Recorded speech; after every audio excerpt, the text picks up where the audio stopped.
The False Claims Act was passed more than 150 years ago to prevent corporations from ripping off the government and taxpayers.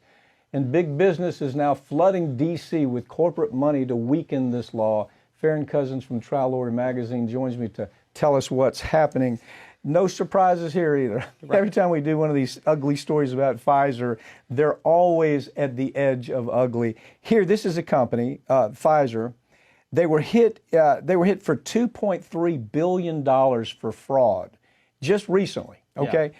And now, and the government collects $67 billion a year from all of these corporate fraudsters stealing from taxpayers. But now the big effort is to end that, right? Right. You actually had Republican Senator Chuck Grassley, of all people, has introduced legislation that would strengthen the False Claims Act because over the years, court decisions have basically defanged that entire act. And I'll get to that in a minute. But Chuck Grassley says, listen, I understand fraud against the government's a bad thing.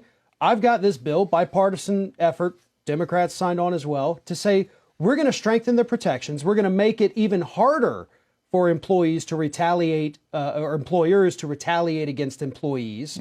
You know, we're going to strengthen those protections for the workers, and we're going to make sure the government doesn't get scammed. Because what happened was you have court rulings all the way to the Supreme Court that say, listen, you cannot pop these corporations for false claims if you're still paying them for their contracts. Yeah, the argument is called materiality, and it's a ridiculous argument. We talk all the time about how dangerous it is. We pay attention to who wins in legislature, who wins for the president, but these courts, they change laws that are good they're good laws, they're solid laws, and these cats come in and say, oh no, you know, most of these federal judge appointments, like it or not, come from corporate America. They're silk stocking lawyers that work for defense firms.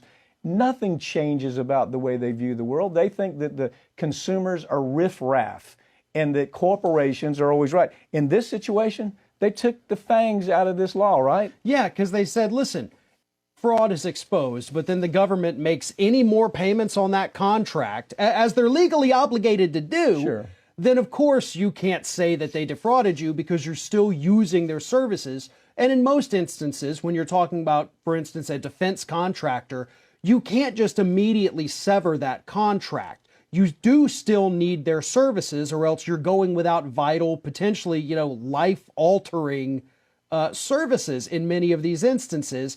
And the judges saw that loophole as an opportunity. Yep, and they used it and took all of the teeth out of this. See, we want to think you got a federal judge up in a black robe. He's just down the middle. Right. Nothing is further from the truth. I think the last three administrations, there were more corporate types appointed to the federal judiciary than any time in American history. And we want to think, oh, well, when they put on the black robe, they're going to really care about consumers that they've spent their entire career trampling on as corporate lawyers. And this is a great example. And unfortunately, there's going to have to be a regroup on this because, you know what? You have corporations that were involved in Afghanistan that stole more money. It was blinding the amount of money that they stole. And these judges are giving them a free pass because they said, well, if they stole, you shouldn't have made another payment. Really, a bureaucracy is going to adjust to that quickly. Vice President Kamala Harris is having to overhaul her staff after burnout and downright frustration has plagued her office throughout the year. And, this story, Farron, here's the description. This is the description that comes from her staff. She is a these are their words, soul-destroying, incompetent bully. That's what they say about her. And there's a mass exodus. Nobody wants to be around Kamala Harris because she's like voodoo. She is like absolute voodoo for people's career. Well, and look, we saw a lot of this, and I talked about it at length during the Trump administration. So, of course, it's totally fair to call her out for the same kind of behavior. She clearly was not ready for this position. No. And we had actually spoken recently about her going out with Buttigieg, to try to sell this. But as we learn more about this story, it appears more likely that Buttigieg was kind of tasked with going out there and being the face, because this administration, I truly believe, does not trust her. Oh, they're terrified of her. They are. They are terrified of her. If you look at it's look, here's the list of this is her staff. This isn't me or you saying this. Infighting is out of control. Frustrated workers at all-time high. She's erratic. She's slow to move. She's a bully, which kind of surprises me. She said they describe her as a politician adrift without a plan, disorganized. These are all words that are coming from her own staff. Lack of vision.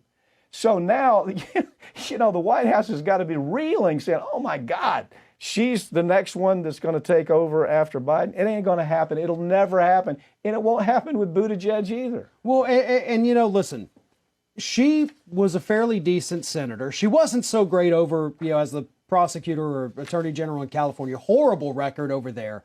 But I'm struggling to find out what in her record made this administration think that she would be a competent pick for vice president. What does she have in her history that would indicate that she would be able to get the job done? And I understand a lot of it, people may not want to hear this, a lot of it's political pandering. Well, that's all it was. Let's be 100% honest. Okay, where did she come up? This is the telltale. How did she do in the California primaries? Terrible. Absolutely terrible. Almost last. Yeah. My memory is this is her state, and she was almost last. So when you have a staff that these aren't my words.